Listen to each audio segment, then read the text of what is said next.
Here's how to add citations and references in Microsoft Word and format them automatically. Proper formatting fixes inconsistent citations and reference page formatting issues. First, go to the References tab. Always select the style before adding citations. From the Style drop-down, choose the citation style required for your document. This ensures every citation format is correct from the start. Place your cursor where the citation should appear. Click Insert Citation, then select Add New Source. The Create Source dialog box will appear. Choose the type of source. Enter the author, title, year, and all required details. Then click OK.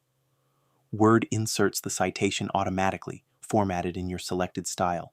To reuse the same source, click Insert Citation again and select it from the list. Word saves every source you add, so you don't re-enter details.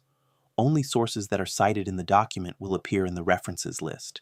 To add the References page, move your cursor to the end of the document or to your preferred location. From the Bibliography drop-down, choose References. Word automatically generates the full list from your inserted citations. If you need to edit a source, click Manage Sources in the References tab. This opens your full source list, where you can add new, edit, or delete sources anytime. That's it. Your citations are now formatted correctly, and your references page is complete. Like this video and subscribe for more quick and useful tutorials.